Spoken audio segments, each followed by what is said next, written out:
But first we're going to start talking a little bit about our read-alouds, and we're going to look at one of the first bullet points in read-alouds. And when we're doing that, one thing that we have to think about is that read-alouds are something that we kind of look at as an extra. We look at it as if we have snack, let's quick grab a book, that's going to be a read-aloud. Or we look at it as we have a separate read-aloud time, but that's kind of the time to where I talk, the kids are quiet.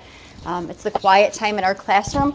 But really, according to the quote, there's been so much research that shows that actually reading aloud with children is known to be the single most important activity for building knowledge and skills they will eventually require for learning to read.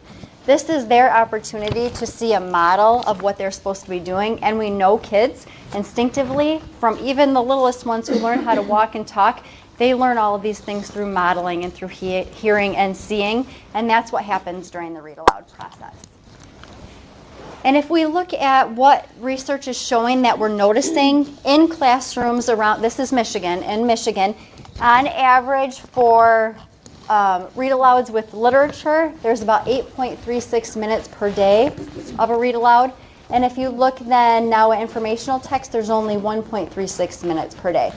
So really overall, we aren't reading aloud to our kids as much as we probably should, but also we're not looking at different genres or different types of literature to be bringing into our classroom as well. So as we start thinking about read-alouds, I think one of the things that sticks out the most to people when they start learning about the bullet points is this first bullet point. And this is talking about text sets. And I'm going to let you just kind of read this to yourself a minute, so I don't have to read that loud. A couple things to point out from this is, first of all, the idea of a text set. A lot of times we pick out those favorites that we love to read, or the books that the kids are loving to read, without stopping to really think about the why and how we connect this to other books that we're reading. So the first part about this that's important is looking at sets of text when we're reading. The other thing to think about is this last line, that when we're picking out these books, these are supposed to be things that kids can't read on their own. We're trying to bring them to comprehension levels that are above theirs, text and vocabulary that are above theirs. This is their opportunity to listen and to model to text that they can't handle by themselves. And you think about those young kids who are in a lot of those decodable books, it's really hard to have a storyline in a decodable book. And so they really need to have these opportunities regularly to understand characters and a storyline. So why would we pull together text sets? Let me first talk a little bit about an example of a text set. We had done county-wide learning labs, and one of our learning labs was in a 4th grade classroom over in Forest Hills. And when we were in the classroom, she was doing a read aloud, and it was a big, thick chapter book. And we were all kind of wondering, is she going to bring in text sets or not into this situation? And she pulled it out, and she pulled it out in the middle of her teaching. And we asked her to explain a little bit more as to what she did with this text set. And she was explaining that what she did is she would go through the chapter book and she would look for the main concepts that kids might be interested or might not know very much about. So in the story, one of the characters had a disease. And so she said, oh, some kids might want to do a little bit more learning about this. So she put some of that in a box. And then as she went through, she found out some of the hobbies that some of the characters had, whether it was dancing, whether it was a magician, whatever those hobbies were, and said, okay, I bet the kids are going to connect a little bit more with the characters. So let's put in a box some of these things that these characters like to do. The kids might make a connection that way. Or she would look and say, we've been really studying this theme, and so now I know that kids are going to be really excited about this, so let me pull a different books that have kind of a similar theme or idea in them, and she put that all in a box. And so every time that she would read aloud with the kids and have conversations with the kids, she could easily refer back to and say, oh, this character loves this. If you're really excited about this, we have some books in our text set that you guys could look at during your reading time. And so she would constantly use that text set as a way to be able to refer back and forth to it. There was a time to where she had stopped and there was an informational text in there.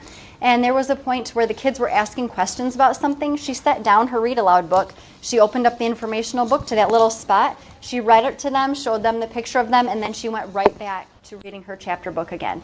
And so a text set sometimes feels like this odd way of like, how do I read all these different texts all the time?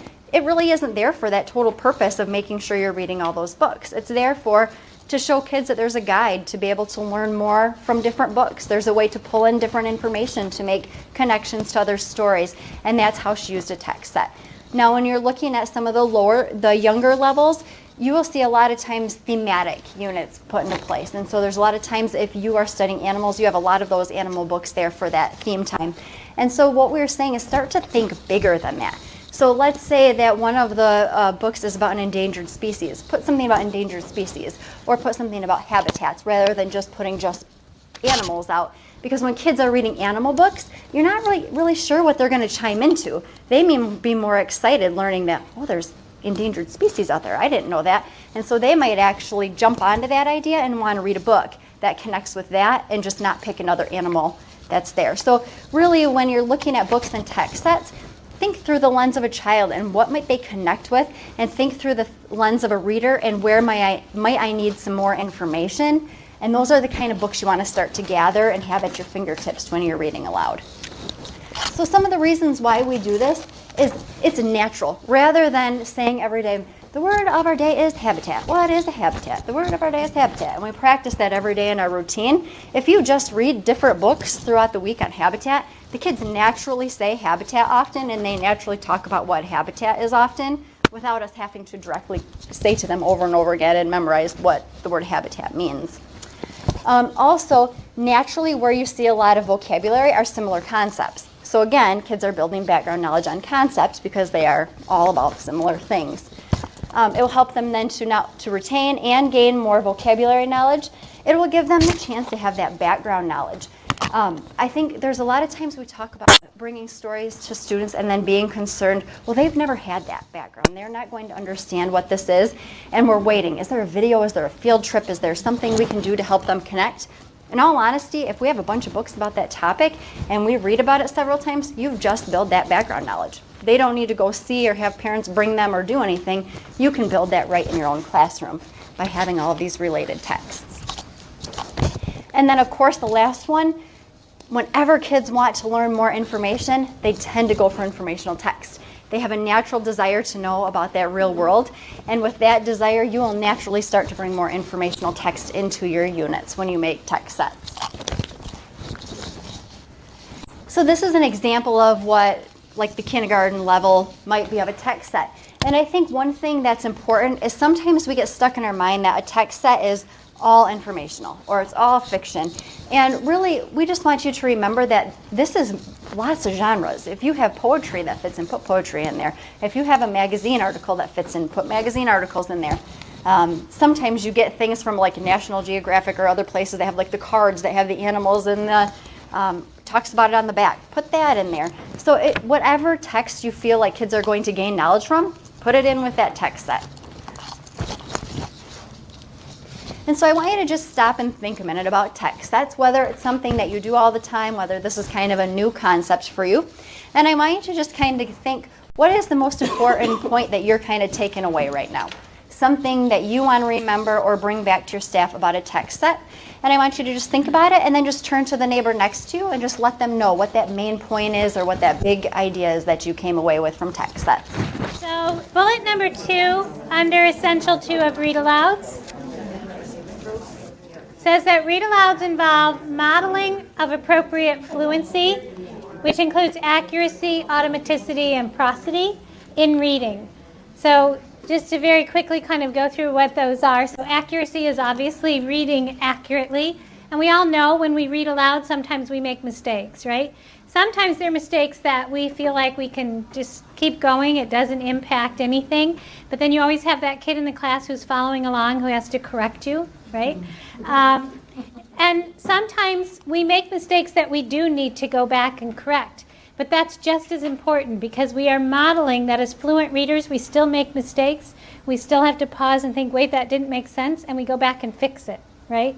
So modeling those mistakes, accuracy doesn't mean we're always reading with 100% accuracy, but it means that we're also modeling what to do when we misread something. Automaticity is just that, quickly recognizing words, right? Automatically recognizing words. We don't have to stop and decode them. Pace is obviously just the pace at which you're reading. So we also know that if you're reading aloud, we have to read at a little slower pace, right, than when we're just reading in our own head, so that people can hear and follow along. And then prosody includes the timing the phrasing, the intonation, all of those pieces that put personality into our read aloud, right? And make it fluid and beautiful to listen to. Does that make sense? Okay. Okay. So read alouds, this is now bullet number 3. Read alouds involve child-friendly explanations of words within the text and revisiting of those words after reading using tools such as movement, props, video, photo, examples, and non-examples, and engaging children in saying the words aloud, using the words at other points in the day and over time. So that's a mouthful, right? So really what this is focusing on then brings us to Essential Practice 7, which is vocabulary. So this is where our read aloud essential and our vocabulary essential really dovetail. So throughout the rest of the session, we'll kind of be talking about both essentials, okay? So Essential Practice number 7 says intentional and ambitious efforts to build vocabulary and content knowledge.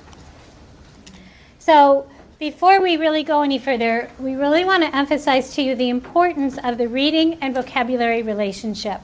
They're an interdependent relationship. So reading comprehension is dependent on having the vocabulary to understand what you're reading. And vocabulary comprehension, vocabulary knowledge comes from a lot of reading, right? It comes from other places as well, but the more we read, the more we expand our vocabulary. So those two are really quite interdependent. What's important for us to remember is that explicitly teaching vocabulary and not just hoping that kids pick it up because we've read it in a read aloud or we've said it once and said this is what that word means. We have to explicitly teach it because we have many, many students in our classrooms across all of our districts who are coming to us from homes that are not rich in language. And when they come to us from those homes that are not rich in language, they're already behind. And we have to be constantly working to build that vocabulary for all our students, but particularly for those students. Okay? So, focused vocabulary instruction includes explicit vocabulary teaching before, during, and after reading. So we will be looking at a video a little bit later today where you'll see a teacher doing that. It means that before you do that read aloud, you have identified an instructional goal. Even if you're reading fiction, you're picking out maybe 2 to 3 vocabulary words a day. You certainly don't want to pick out 20 words and say, we're going to learn all these words today. There may be 20 new words in the read aloud you're doing, but you want to have that focused instruction on a few important words so you're not overwhelming the kids. You want to use child-friendly definitions, and you want to make sure that the kids can see the words. So either you're putting the book up on a projector or you're writing the words on a chart or on a board so the kids can see it. And you can, if they're younger kids, you can read by pointing, as you slide through the letters with them. And you want to make sure they say the word. So using tools in the explanation in that big long bullet that I read that said that's quite a mouthful, it said things like movement and photos and examples and non-examples, right? Any way that you can help those kids internalize what those words mean and remember them. So there's all your list. Semantic Maps is another one we'll take a look at. And then again, that planned instruction. So you've identified 2 or 3 words that you know you want the kids to get from today's read aloud.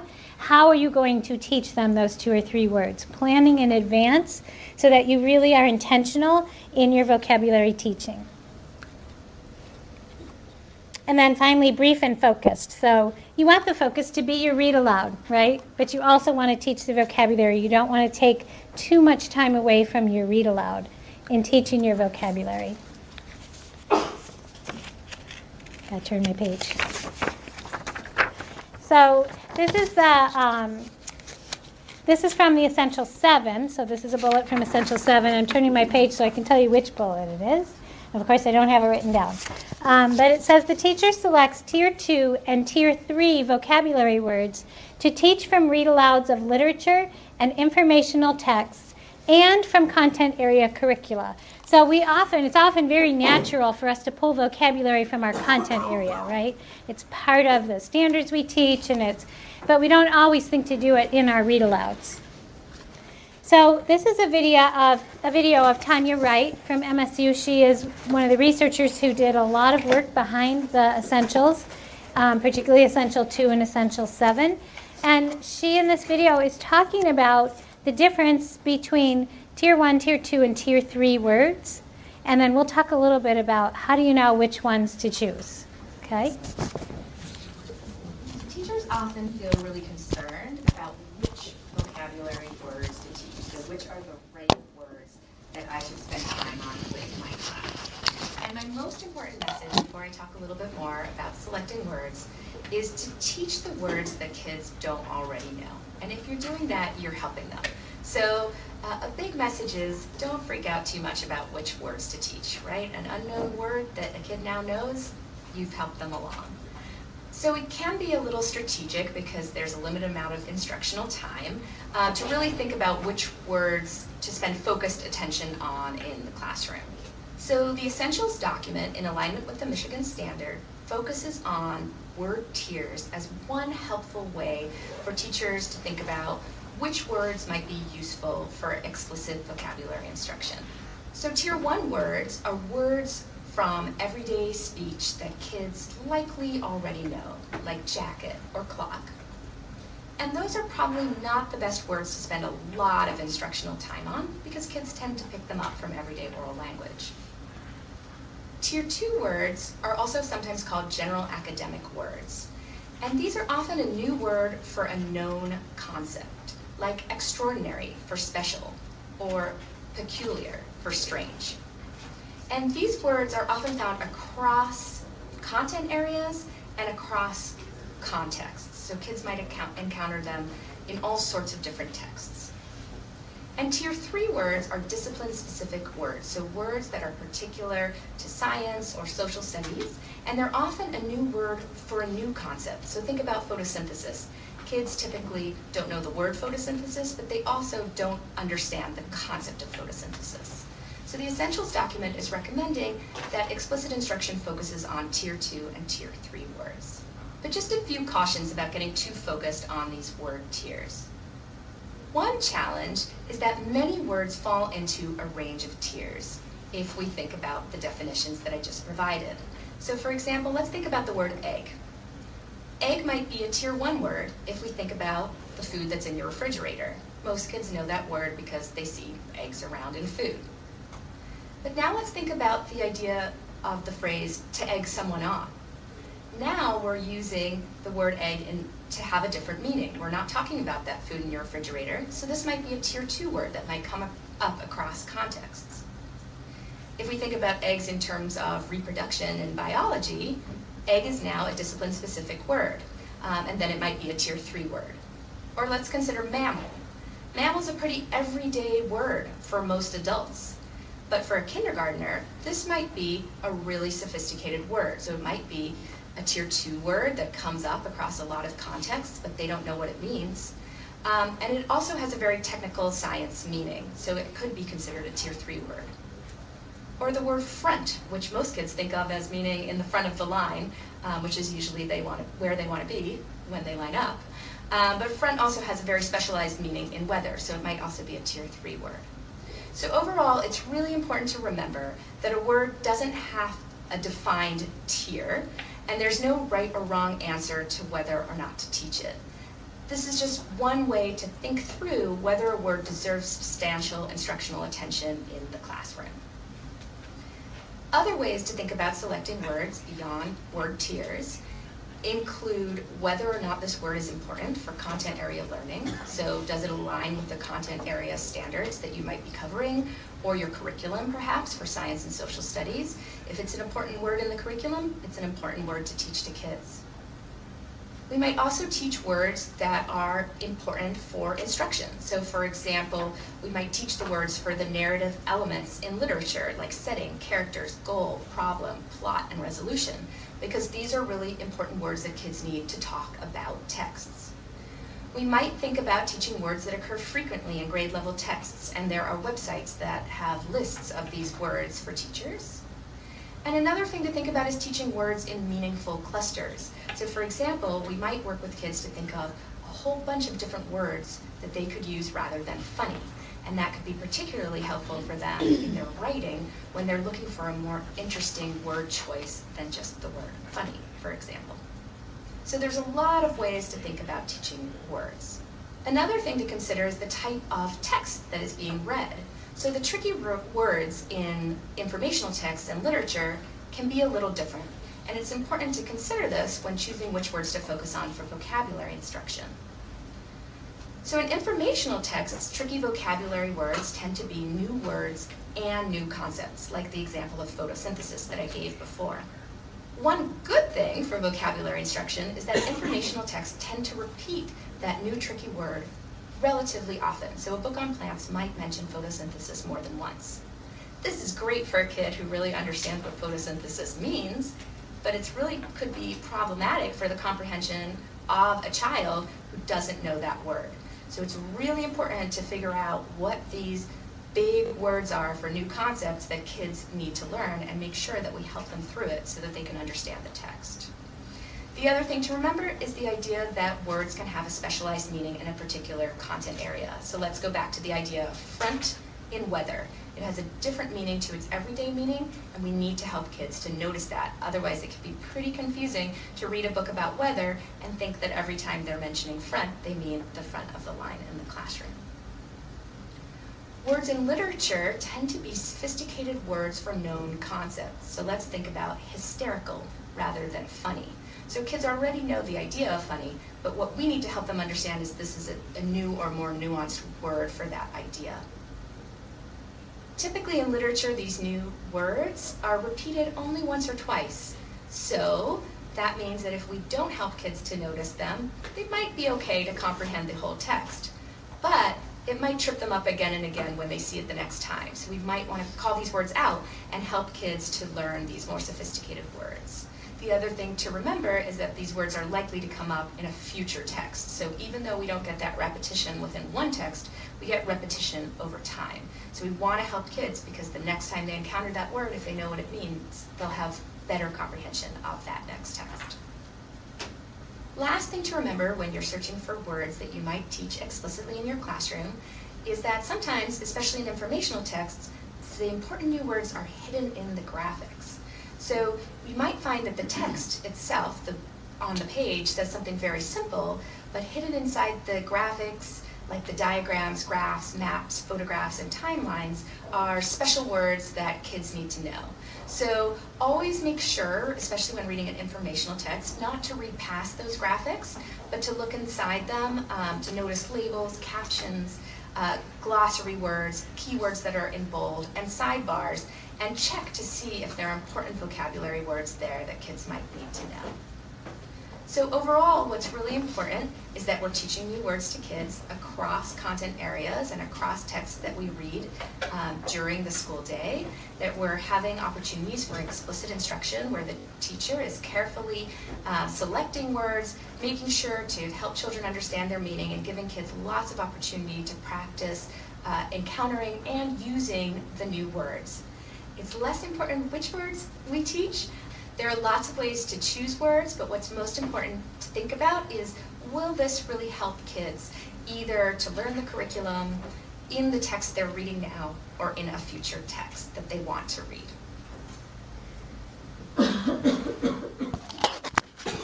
Okay, so focusing just on that part of the video that talked about the difference between Tier 1, Tier 2, and Tier 3 words, when I give you the signal, I'd like you to find someone wearing the same color shirt as you, and one of you explain what Tier 2 words are, and one of you explain what Tier 3 words are. Okay? And then also talk about when would you teach each one? When would it be important to teach those Tier 2 words? When would it be important to teach two? Okay, so hopefully your discussion time helped you to clarify a little more the difference between Tier 2 and Tier 3 words. But then also remember that she said that tiers are not the only way to select words, and in particular because words can cross all three tiers, right? So we really need to think about the context of the word. So just to kind of summarize some of the other strategies she said you can use to choose vocabulary, Obviously, words that are important in your content area. General academic words, so the example up here on the second bullet pertains to narrative text, like character, setting, plot, solution, right? Those words we consider kind of more general academic words that we use frequently throughout the year. Words that occur frequently in grade level texts. And there is a link here to textproject.org, and they do have word lists, I believe they're by grade level, on that website. And then words in meaningful clusters. So they might be meaningful clusters around a concept, but they also might be meaningful clusters in terms of like finding better words to use in writing, right? So looking at all the different ways that said is used in a text that you're reading aloud, right? Instead of always saying said. And what are the different nuanced meanings of those words? And then also thinking about those unusual words that often show up in narrative literature. Exotic, extraordinary, monotonous, words like that that kids won't see often, but are important words for them to learn. So we're going to take a look at another bullet point in the vocabulary section. And this one, I want to point out just a couple things in this one. First of all, the child-friendly explanation piece is really important to remember that as you are going through and doing your read aloud, there's no way you can pull out every word that you are going to meet. Sometimes it is okay just to say, and this is the word and this is what it means, and move on. And keep it as simple as possible, something they know and can relate to, and just help them to keep moving along. Sometimes when we stop too many times, then the kids start to focus on trying to remember what you said about that word, and they've totally lost that comprehension. And especially if you're trying to model for readers that are struggling, then we have taken them out of that, out of the way of being able to learn what comprehension is and practice comprehension through read aloud. So that piece of use a quick child-friendly explanation is important, but then also make sure that they're able to pronounce the word that you want them to do. So if it's a word you're focusing on, let them say it and pronounce it, and also make sure that they have a way to be able to see spelling.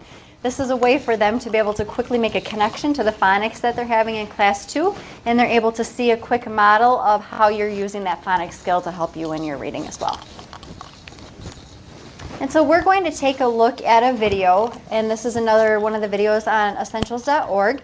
And one of the reasons why I like this video is because she gives some different ways of being able to practice vocabulary. So you can see some different actions she's taken. You can see some different ways that she has tried to plan ahead of time for coming into the lesson. And so as you're watching this today, kind of think of it twofold. Kind of jot down on a list, what are some of the teacher moves? Like, what are some of the things that she had to do in the planning process to prep for this time together?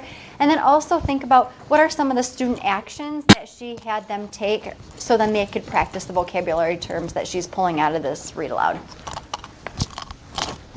I really liked this book because there were many challenging words that I thought my students might not understand. So I went ahead and chose several words and gave child-friendly explanations, and I put that on the back. So as I'm reading the book, I have the page number already noted and the definition already ready. We do read-alouds every day, and so a vocabulary-focused read-aloud is an excellent way to introduce words to students that they'll find in literature and nonfiction texts that they may not otherwise hear. Today we're going to read Sylvester and the Magic Pebble by William Steig, and we're going to talk about some special words today as we go along, and then we're going to do some activities. Sylvester Duncan lived with his mother and father at Acorn Road in Oatsdale. One of his hobbies was collecting pebbles of unusual shape and color.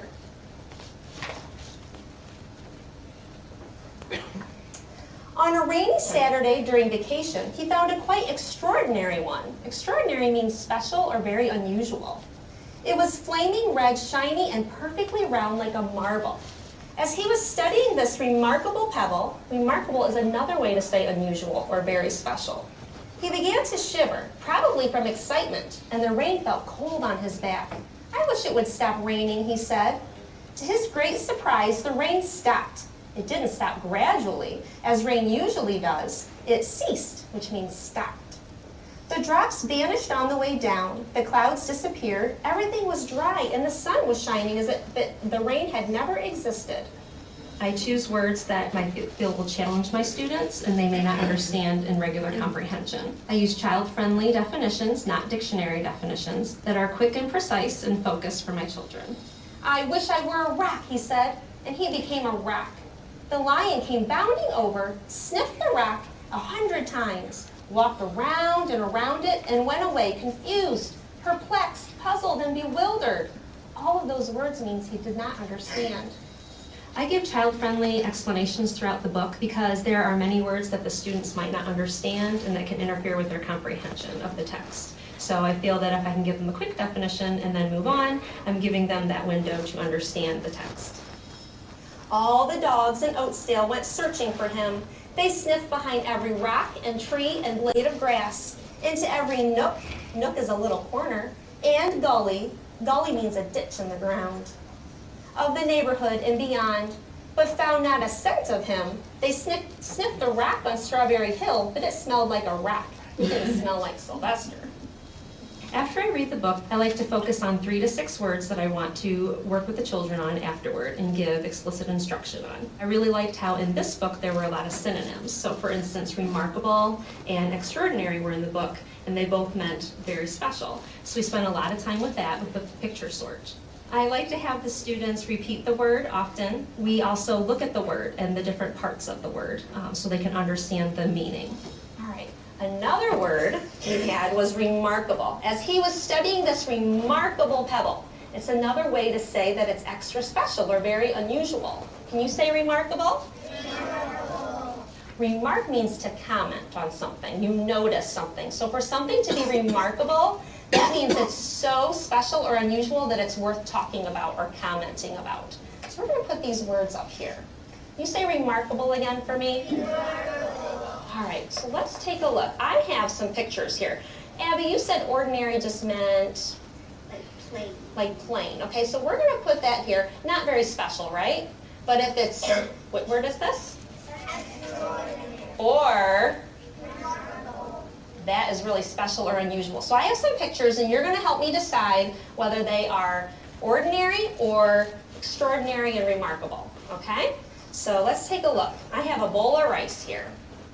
Anything special about it, or would you say it's ordinary? Which one? Who would like to raise their hand and answer for me? Because a bowl of rice isn't exciting. It's just like food that you're about to eat. So you would call it which one of these? Here. Would you like to come up and put it under ordinary for us? Okay.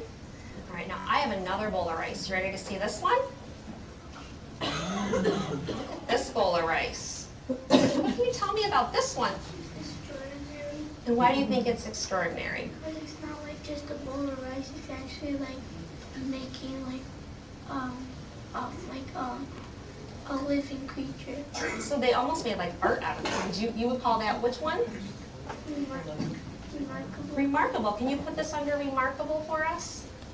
The more activities that I give them to do afterward as far as sorting or actions physically, it gives a lasting impact for them to remember those words. Listen to this paragraph again. And I want you to think about the lion and why the author used these words. The lion came bounding over, sniffed the rack 100 times, walked around and around it, and went away confused, perplexed, puzzled, and bewildered. I saw that little donkey as clear as day. Maybe I'm going crazy, he muttered. So we're looking at these 4 words. You say bewildered, perplexed, puzzled, and confused. So they all are synonyms again, and they mean the same thing. Can someone tell me what you think those words mean? Lexi? They mean like you really don't know what's going on.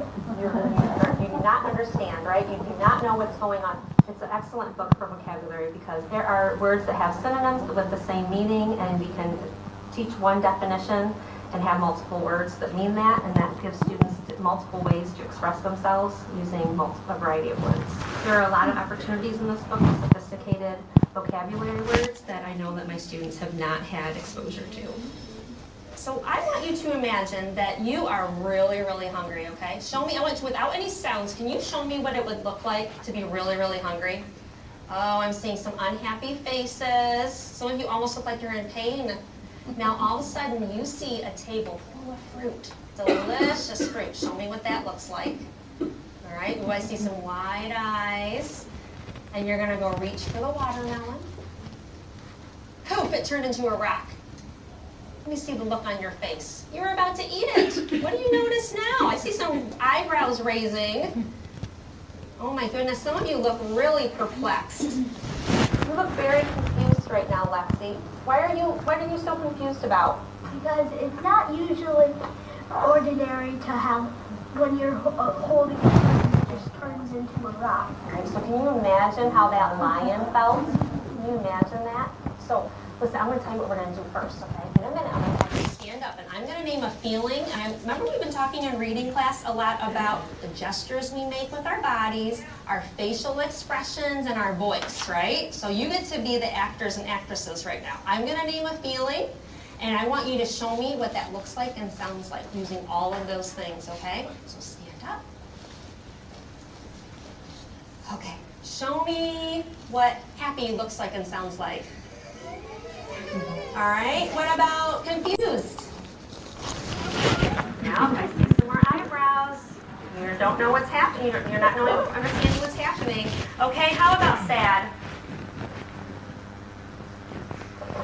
Let's go over our words one more time that we learned, and how many of you think you might notice this in your reading? Or how many of you might try to use these words in your writing? I'm thinking about all the poetry we've been writing. What do you think? We've been talking about precise words. How many of you think you might use some of these words in your poetry? Okay, so we have extraordinary, remarkable, bewildered, perplexed, puzzled, and confused. There's a definite growth that I noticed using read out louds for vocabulary instruction. I hope that they'll use those words in their everyday talk, in their classroom, use it in their writing, and then when they come across those words again in other texts, they will understand the meaning of the text. Learn more at literacyessentials.org. I'm going to have you take a minute with your table group and just kind of talk about some things that you notice. Some of the actions, some of the wonderings. To note about the video, just to clarify, that not all read-alouds have to be vocabulary focused. So to do this every day would be overwhelming for the kids. It would be several different words, too many things in one spot. So just consider that this could be a lesson during your week, but it doesn't have to be. Comprehension can be a focus. Looking at your phonics or your word study can be a focus. So there are a lot of focuses you can have. This is just one example of one. Also, it's important to remember that even if you're reading a picture book, you don't have to read the whole thing in one day. If you want to focus on one part of the picture book and then pick it up the next day, that's okay. And for her example, she went through all this vocabulary the first time through, so maybe they need to read it again. And now the kids will have a whole different idea of what the comprehension is, or a better understanding of the vocabulary since they've gone through and done this lesson ahead of time. So reading a book again for another focus is a great way to practice reinforcing the skills that we have done with this read aloud.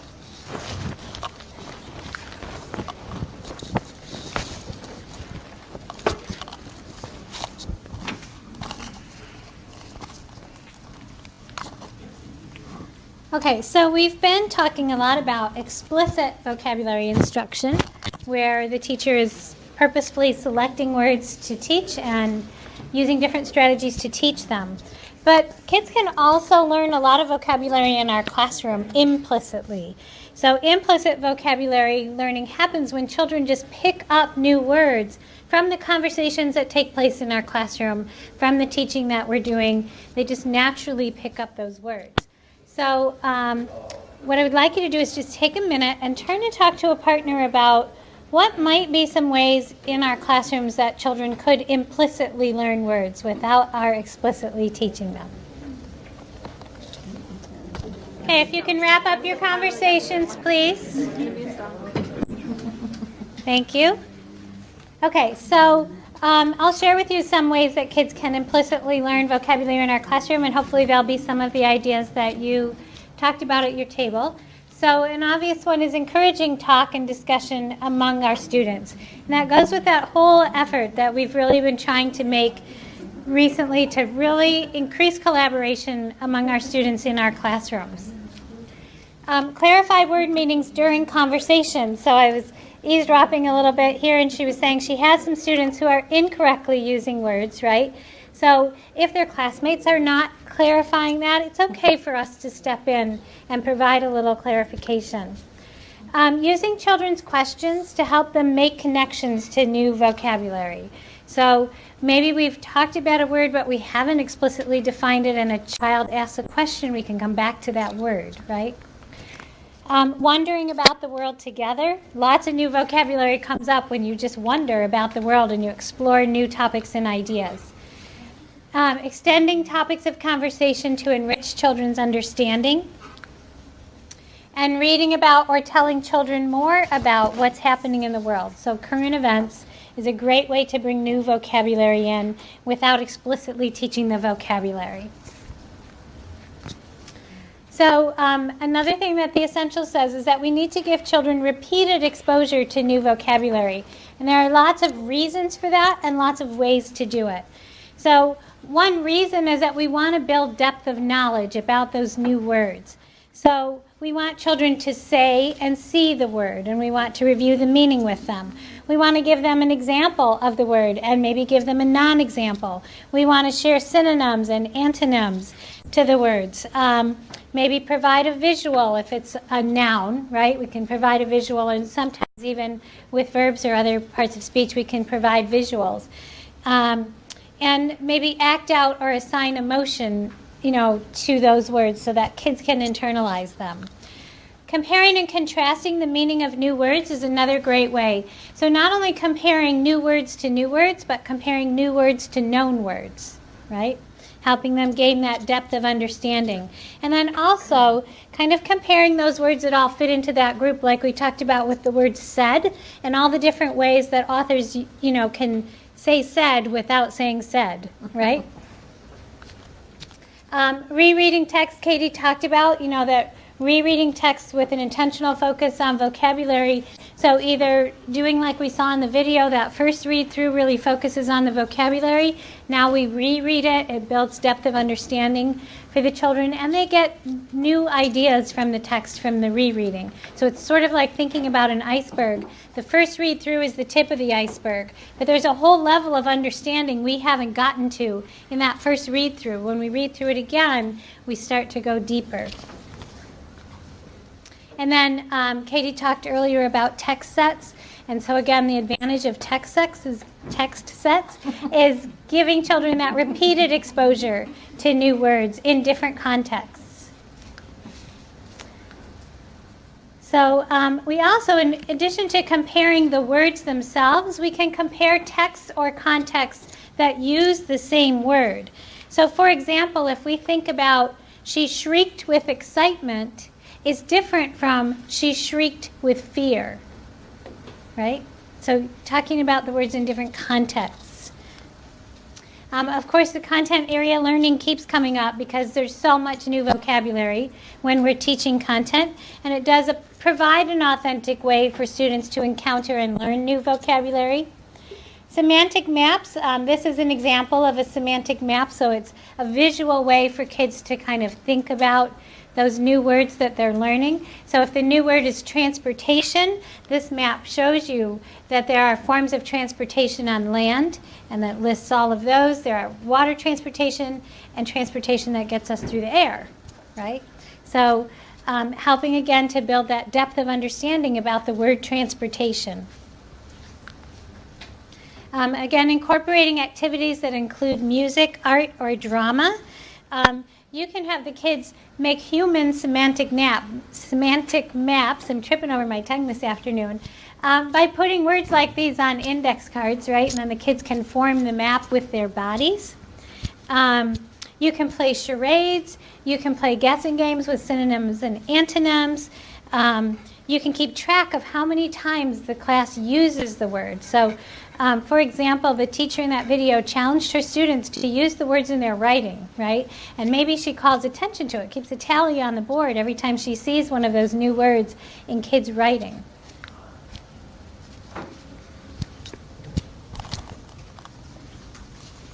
So Diane spoke a little bit to that piece about just talking in your classroom. If you have a classroom where there is a lot of discussion, your vocabulary is naturally just going to be higher in your classroom. And so one of the bullet points that we can look at with read alouds focuses on higher order discussion. And then also if you go to another bullet point in the vocabulary part, it talks about encouraging talk during content area learning and then having discussions of the text. And so we're going to look at those, and we're going to talk a little bit more about the higher order discussion piece. First of all, I think the big idea behind all of this is this takes a lot of planning for higher order discussions. Naturally, I'd love to say naturally we have all these great ideas for what kids are going to say and then how to take them to the next level. We can have prompts in mind, but that's really hard to do when we don't know the text very well. So being pre-planned for this is really important. So we want to try to get them to take an idea and take that deeper thinking. So whenever we read a text, we kind of want to pick out which areas do we think we can dive into more, and that's going to be our focus point for higher order thinking. We're not going to plan our whole book is going to be full of all these deep discussions and deep questions. Find the piece in there that says, yep, this topic or this word really will make a higher discussion, so that's where I'm going to choose to have that piece. Also, have in mind those open-ended questions. If you are stuck, just go to an open-ended question and see where the kids take it, and then go from there with your next scaffold. And this is one of the biggest areas, is try to look for when we can have student-to-student conversations. Kids are very comfortable asking our questions, and so we can scaffold off of one idea, but really when we can get the kids to listen and scaffold, then they're really getting into that deeper thinking. And we also want to ensure that it's taking place before, during, and after. Just recently, I was in a district and they asked me to come around and go through all of their classrooms and with a checklist look at read alouds. And so I got to gather data on all of them. And I would say a couple of the things that stuck out to the most is that teachers said to me, when you were listening to my kids turn and talk, I feel like there's not much discussion. And really what that's coming from is that the text that you chose to read is not difficult enough. It's not complex enough, so they didn't have anything really to say. It was using a lot of the language they were already using and concepts they were pretty comfortable with. So what one child would answer, another one was simply kind of repeating the same thing back. There wasn't much more, or you couldn't go any deeper in the conversation. So really picking that text during read aloud that's above where the kids are at is an important piece to engage that conversation. Another thing that we found is we all have natural patterns, whether we know it or not. Naturally, we tend to ask questions either at the beginning. We're either somebody who likes prediction. There's a lot of us who love prediction and ask a million questions before we start, and then we kind of forget to question in between. And there are some of us that like to just go through the reading and then at the end ask a bunch of questions. And so kind of monitor where you feel like most of your questions are happening and try to space those out a little bit more throughout your whole read aloud. We gave you an example of vocabulary with read aloud, but we also wanted to give you a different example of vocabulary. This is a shorter video, but this is just a different way of it happening within a content area. And so we're going to have you take a look at this piece, and then after this video, we are going to talk a little bit of, let me skip over here. We're going to talk about how did the teacher engage students using the vocabulary, what structures did she have in place for these conversations to happen, and why do we feel like these are important. So if you can hold on to those questions in your mind when we watch the video, we will come back and have a discussion about them.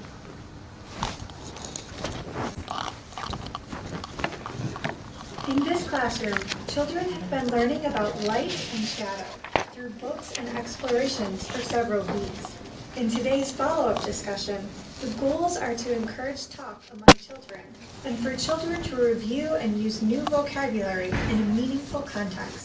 You will see the students using words like shadow and opaque and light source and path of light. I'll often have the students repeat the word to me, and then we talk about the meaning of it so that they understand those words and can use them through a discussion practice. Today what we're going to do is we're going to have a discussion about our observations. Can you say the word observation with me? Observation. And if you look up here, we have the word, these are our science words. Here's the word observation. Things that we notice through doing a science investigation, things that we notice are our observations. So the word wall in our classroom, we have a basic word wall and we also have a science word wall. So those scientific words are on there so they can use that as a resource. And also during lessons, I'll often point to the word wall and so then it becomes more natural for them. And so that resource is always there. And it's something that they can access and use throughout their learning. And hopefully those words then become natural in their vocabulary. So scientists, turn and talk with your team about your observations and the data that you collected from your investigation. Ready, go. You know, big thing, something is something that if my hand was glass, could the light go through or around? It could shine right out there. So, then not real big, it can't shine. They're learning these new vocabulary words through practice, and then the goal is for them to be able to discuss them in small groups and with each other through a whole group discussion. Since they're really truly understanding the meaning of them, the more practice that they're seeing it, hearing it, and understanding those words, they can foster discussions with each other. They're able to add to conversations, and then they're forming real conclusions using their data and their practice that they've had. The light source, the flashlight, it has to be straight, not wobbly, no corrected. It has to be straight to make the shadow. Okay, can you explain that to me? So you have two things going on. Could you use this piece of string to show me what you mean with the light source coming off and the path of light that's coming from the light source? Could you use that? What if I hold the light source? Could you show me how the path of light would go? So in a straight line. And then what did it do when you hit the object? It made a shadow. It made a shadow. I noticed that when you were doing your investigation, some of you had a light source really close to the object, and others pulled the light source away from the object. Did you notice anything happening? Axel, what did your group notice? That it was making big shadows and little shadows. When you moved it far, it was little shadow, and when you closed it, it was big shadow. Oh. So, if we were to do an investigation with shadows, and we went outside and it was a sunny day, what do you predict we might see? Madison? Our shadow. Why? Because it's a light source, and light source, when it's like a light source and you're an opaque object, it can always make you a shadow. So you're going to see your own shadow?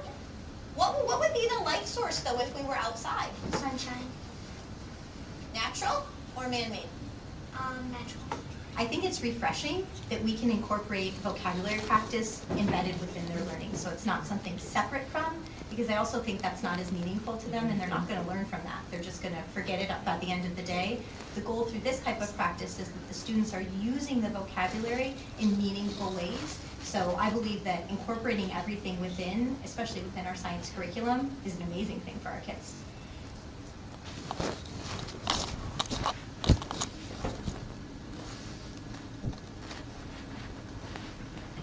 Got it. I gotta click off of it so I can move In forward this classroom, here. children have been learning.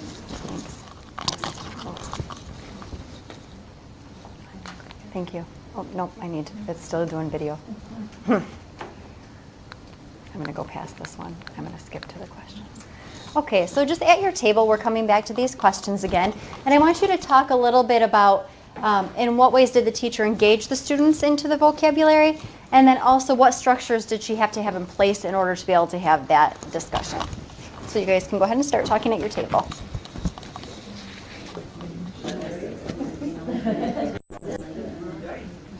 Okay, thank you. So this is bullet number 5 under Essential 2. And it says that read alouds involve instructional strategies depending on the grade level and children's needs. And I'm not going to read through each one of those, but we'll go through some examples of them. So the first one is print referencing. So when we're reading aloud, we are not just reading and showing the picture, but we're actually finding opportunities to reference the print itself. So a great way to do that is if you have a document camera, to put the text up on the document camera while you read and let the children follow along. If it's an early elementary classroom, you might point to the words as you read them. In upper elementary, I've seen 5th grade teachers put the text up and just let the kids follow along while they read. So again, depending on the age of the children and their needs in terms of referencing print, you might do any one of these different, might reference any one of these different things. So this is an example of a read aloud where they're referencing print. So the book is up on the document camera and the kids can see the text while the teacher is reading. And then different instructional strategies. And so this is from the Essentials again, modeling application of knowledge and strategies for word recognition. So strategies to model, thinking about how thinking about the sounds in the word, looking for word parts that you know, trying different pronunciations for some of the same letters, especially for vowels, or trying different vowels, breaking the word into smaller parts, and thinking about whether the word makes sense, and if not, try again. So obviously as teachers, when we're reading aloud, most of the time we know the words, right? Occasionally we might come across a foreign word or a name or something that we're not quite sure how to pronounce. But even with words that we do know, we can identify words that we know our kids will struggle with when they come across them, and we can model these strategies for decoding those words as part of our read aloud. And then we also want to focus on reading comprehension strategies. So reading comprehension strategies are the things that we do mentally as proficient readers that help us understand what we're reading. So it says deliberate efforts by a reader to better understand or remember what is being read. A lot of it, as proficient readers, happens unconsciously, right? And we know that the reading comprehension strategies include things like monitoring for understanding. We do that automatically. When we're reading a more difficult text, we make a deliberate effort to slow down the pace of our reading to help us better understand. When we're reading an easy text, we read faster. But we also do things unintentionally when we're reading difficult text that we have strategies to help us. We ask questions about the word, like what might this mean? And we look at the context around the word. And we're not reminding ourselves to do those things. They happen automatically. But they don't happen automatically for our kids. So we have to teach them how to use those things, how to use those strategies. And when we're teaching the strategies, modeling how we do it in a read aloud is a really good way to show kids that we continue to practice them beyond the lesson when we're teaching it. And then we also want to teach why and when to use those strategies. And we want to help students understand how to actively think about being strategic when they're reading. What strategies can I use to not only help me decode the words, but to help me understand the text as a whole?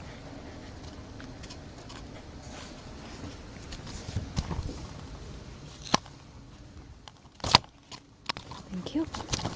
So now we're going to close up our thinking on what is a purposeful read aloud then.